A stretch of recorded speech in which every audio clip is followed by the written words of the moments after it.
Good morning, good afternoon, good evening, whatever time of the day you're watching this broadcast. This is Dr. Eric Tangumonken with IEM Approach, where we inspire, equip, and motivate people to discover God's great potential in them, develop that potential, and deploy it.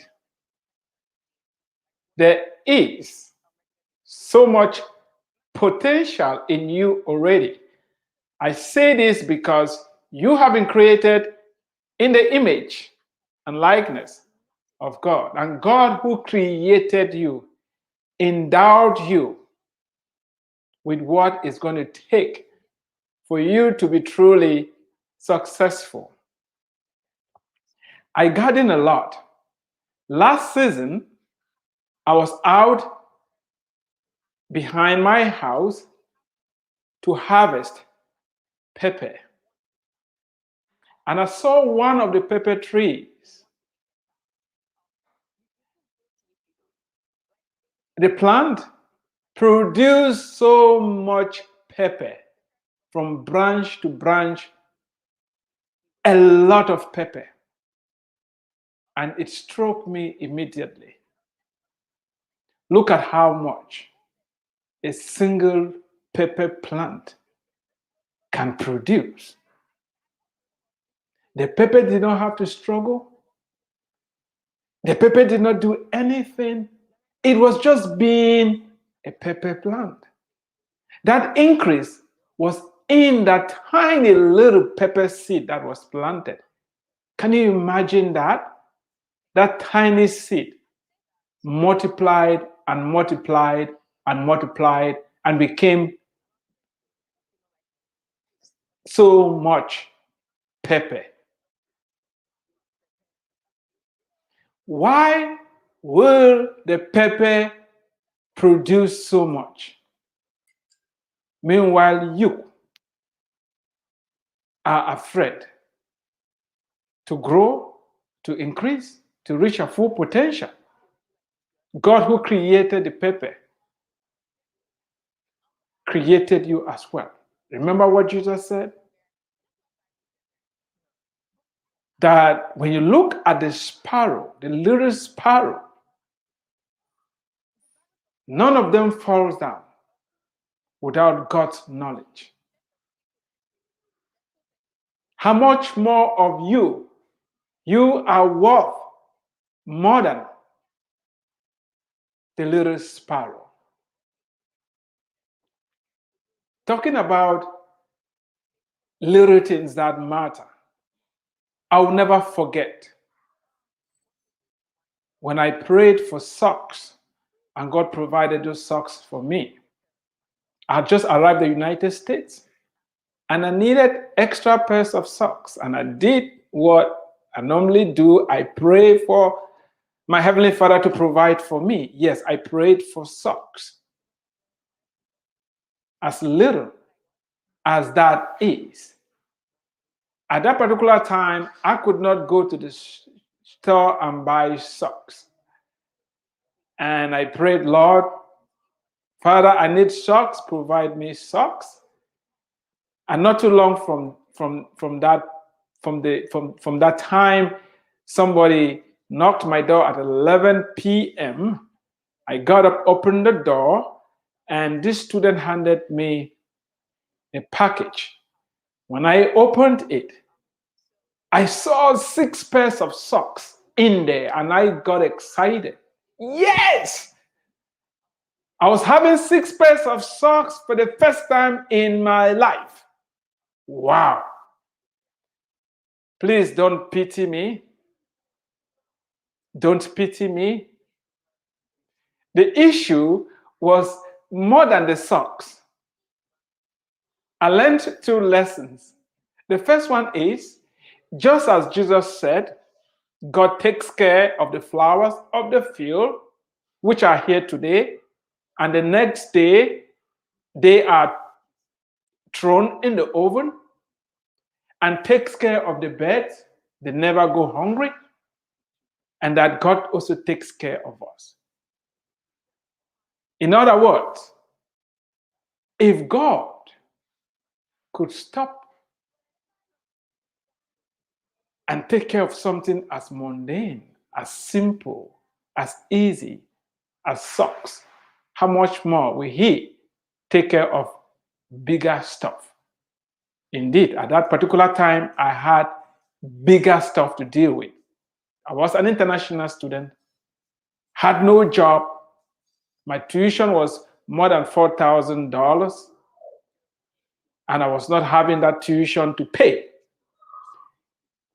And even beyond the tuition, I was looking at finishing graduate school without any loans, without any money in the bank for me to finish school with.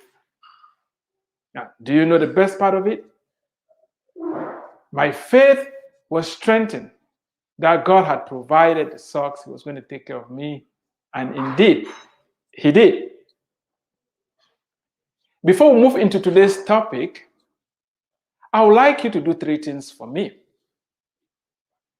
The first thing is, please share this broadcast.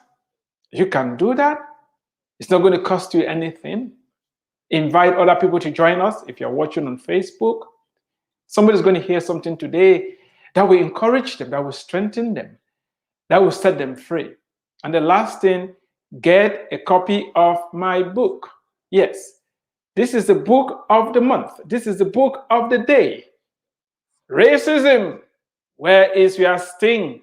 Yes, we are here to put racism out of business.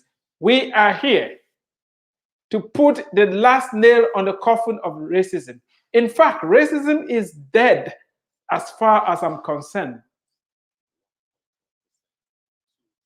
Get a copy, not just for yourself, get a copy for some other person. And there is room for huge, deep discounts for people who need more than one copy.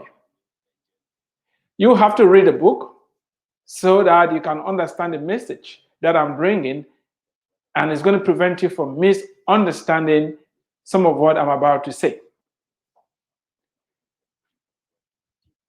So far, I've gone through 3 chapters of the book already, and we are going to be starting chapter 4 today. We went through chapter 1, where we're trying to define what racism is and other isms, tribalism, ethnocentrism. We moved to chapter 2, where we focused on the interplay of the inferiority complex and superiority complex. The whole issue is that some people seem to have the need to be superior and they want other people to be inferior so that they can exert that superiority. Both have an issue. The person that feels are superior and the person that feels are inferior. None is. And in chapter 3, it was telling it as it is. So far, we've seen that discrimination, racism, you call it, they are issues of the heart. And these issues of the heart are not restricted to the United States of America alone. These issues of the heart are not restricted to interaction between Caucasians and people from other ethnicities. I've been deliberately refusing to use color for a reason, because our color scheme is not only faulty, it's wrong. It's absurd, it doesn't make sense. Again, black, isn't it? I'm not black. I'm not this color. White, isn't it? Have you ever met anybody like this? If you have met a person that is white like this, please do me a favor. I need to see some comments and some pictures. Unfortunately, these mischaracterizations, misrepresentations, these social constructs have become so prevalent that we are having a hard time moving away from it. You hear all the time, oh, the blacks and the whites don't get along. Who are the blacks and who are the whites? This is white here. I don't see people like this. Remember, when I was talking about color, I said in the Munani language, we have three colors: red, white, and black. Red, white, and black. And the white, those who we call white, in the Munani language, we call them red. If you want to play the color game, welcome to the real world. It's not funny. And that is why each and every one of us must make a conscious decision to move away from using color to classify people. Stop calling people white or black. They have names for a reason. And those who are behind trying to divide and rule us, we have to put them out of business by recognizing that we hold this truth to be self-evident. All men are created equal. Let God be true, and let every man be a liar. Color is deceptive. Color is faulty. I'm going to start talking about lessons from the past. We're going to be looking in chapter 4 right now, lessons from the past. If we want to know how to move forward, it's time to look behind a little bit. I'll be opening a can of canker worms. Bear with me. It's going to stink. However, we're not going to remain in the place of hurt. We're going to move forward to victory. Let's start with this quote by Pena. He says, "We cannot change the past, only recover from it, and perhaps learn its cruel lessons." We cannot change the past. Can I say that again? You cannot change the past. What has happened has happened. Get over it. Yes, get over it. Learn from the past, but don't change the past. And that is why some of what has been going on, people tearing down statues and all that, burning flags, trying to erase history. You don't do it like that. Yeah, I know some people will not like me saying this. What's going to change? Allow those statues to stand up. When people ask, what happened? Who is this guy? Why are we having him on display? We can use it as a point of reference. This person did this and that and that. Eradicating it, removing it, and burning it is trying to change the past. We don't change the past. We learn from its cruel lessons. Now you may be thinking that I'm giving a pass to all the perpetrators of racism and those that have seized native lands, exploited, enslaved, and pillaged other cultures. Please listen to me and listen carefully. I'm not refusing the past. I'm not glossing over the past. I'm not justifying the past. I'm not saying that whatever happened in the past is justifiable. It's wrong. However, we are not going to remain in the past. Those advocating for social justice and calling for reparations for past crimes are not looking at the complete picture because they are making sweeping generalizations about the past that are not so. It's very easy. The past is always, hindsight is 50-50. It's 2020. Hindsight is 2020. It's very easy to sit today and judge the past using today's standard. That is wrong.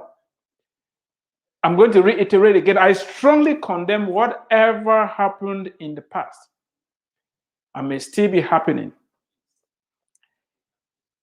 In the same light, anybody in this day and age who still thinks that the amount of melanin in somebody's skin is a criterion to divide humans into different races should wake up. If you're still thinking that, oh, there are different human races because, oh, we have different pigmentation. Really? Is that enough? The amount of melanin to put somebody in a different racial category? What is that based on? The color of somebody's skin has nothing whatsoever to do with their intellectual capacity, integrity, their character, their worth, and their achievement. Is bogus to think like that. If you're still thinking that how somebody looks on the outside can determine the content of their character, you need to wake up, because that isn't true. Skin color does not make people superior or inferior. Either way, skin color does not make people inferior or superior. Can you point to any reputable scientific journal, a journal that is peer-reviewed, or of any study that supports such absurdity? Can you, if you have a journal that has been able, peer-reviewed scientific journal that established that somebody's skin color has something to do with the content of their character, please, I want to see on the comments, cite the journal. I would like to read it. You may be insisting that you've heard or watched some movie or read some book that says such and such about other ethnicities. All these sources are wrong because they will not stand the scrutiny when facts are engaged. I don't care what movies you've watched and what other people say or what news channel you watch. Just because some people say something, it doesn't make it true. Just because you watch it on TV, just because they've made a movie about it, it doesn't make it true. There are many things that people believe that isn't true. Is Santa Claus true? Father Christmas true? Are there any Easter bunnies? Just because something is paraded, celebrated, or even worshipped doesn't make it true.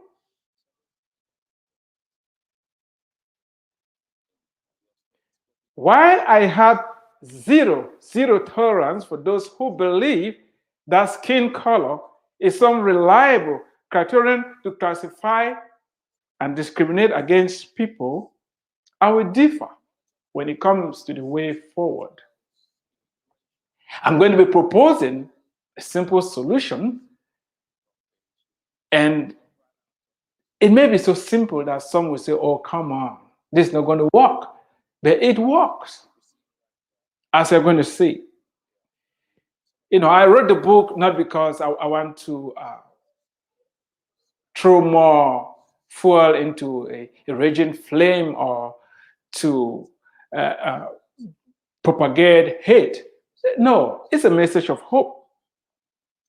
Because those who go down the road of hate and vengeance are subjecting themselves in the worst kind of slavery. Those who go down the road of hate and vengeance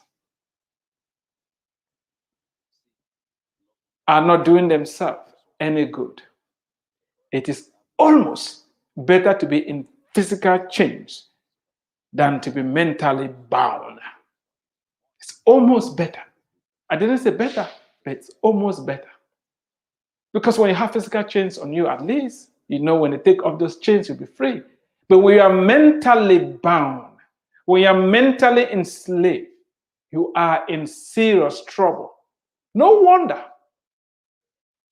it is written, Romans 12:2, be ye transformed by the renewal of your mind. King Solomon even puts it better. Above all else, guard your heart, for out of it flows the streams of life. How you think, how you view yourself has a lot to do with the outcome that you're going to get. Who are you? Do you know who you are? Do you know whose you are? Do you know who you are? Who are you? Have you allowed other people to define you for you? I've said this and I'm going to say it again. If somebody calls you a donkey, as insulting, as degrading as that is, are you a donkey because they say you are? Are you a donkey because they say you are? Do you sound like a donkey? Do you look like a donkey? Do you eat like a donkey? If the answer is no, then pity the person who sees another human and thinks they are a donkey. Pity the person who sees another human and calls them a donkey. They are the ones that have a distorted vision. Their vision needs to be corrected. And that is why when it comes to defeating racism, it's on you. Don't change. Don't try to change. Those that are supposed to know better, change yourself. Be assertive of who you are. Rise up and be human because you already are. You don't need some other person to validate you. You don't need to. You already have been validated. And until you walk in this, then will you be free. Yes, we're talking about the past. We're talking about lessons from the past. Yes, the past is too dark and painful. And the present is equally disheartening. However, it will be a tragedy to allow other people to control not only your past, but your present and your future. In other words, the narratives that you are believing, where did you get them from? Who is programming you? Who has told you who you are? Where did you get the information from? Are you comfortable in your skin? I've said it, and let me say it again. Anything about your life that you had zero control over cannot become a liability. It's an asset that was given to you. And one of those things is where you were born. The other one is who your parents were. The other one is the color of your skin. The other one is the time that you were born. You didn't choose any of this. Get over it. Stop thinking about it.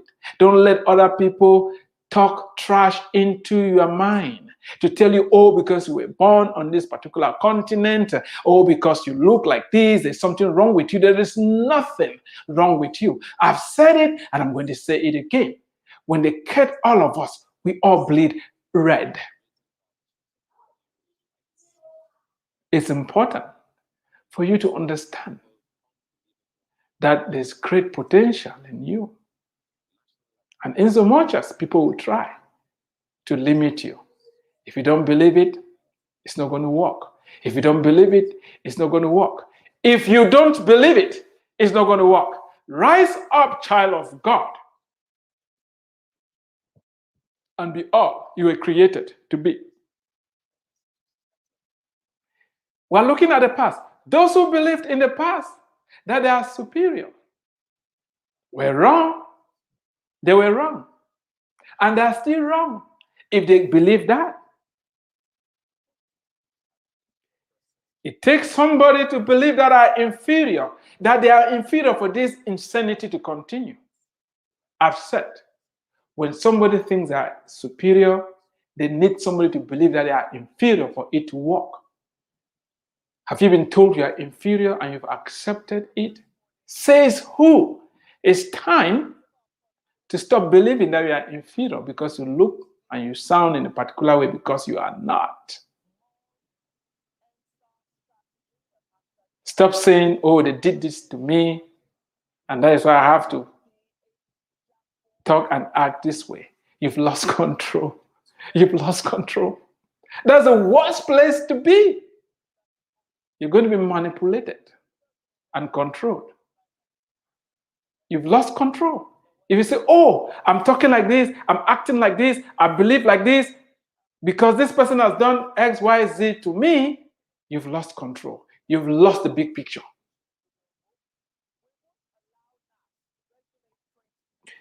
Most of the challenges that we are dealing with today have been dealt with in the past. Therefore, we may do ourselves a lot of good if we take a look at how some people handled enslavement, discrimination, maltreatment, injustices of all sorts. There are examples in the past for us to follow. And that's why this chapter is going to be focusing on some of these stories in the past and the lessons we can learn from them. You know, while some of you may dismiss these stories from the past that we're going to be looking at and experiences as mere stories, I invite you to take a close look and appreciate the wonderful message of hope that is embedded in some of these powerful narratives. I'm going to be inviting you to come with me to Egypt and meet a young man who suffered in the hands of his own brothers. And that young man is Joseph. There is a lot of parallel between Joseph and the African Americans in the United States of America. And I'm going to be drawing on that parallel. I want you to stick along with me, and together, let's go back into the past. Let's look at how somebody handled slavery, how somebody handled betrayal, how somebody handled mistreatment, how somebody handled segregation, false accusation, and even his own Me Too moment. I want to thank you so much for listening today. Please do me a favor. If you like what you've heard, you have any questions, you have any comments, bring them on. If you have an objection, politely put it out there so we can have a conversation. I welcome your comments, I welcome your thoughts. Share the broadcast, subscribe to my YouTube channel. We have a lofty goal of reaching 100,000 subscribers. You can make it come faster by subscribing. And if you haven't gotten a copy of this book, please do so and support what we're doing. Thank you so much. Remain blessed. Tomorrow, we are going to start looking at the life of Joseph. It's one of the most fascinating stories. The hope, the joy of forgiveness is at the apex of that story. Above all, God's supernatural agenda of preparing the coming of the Messiah.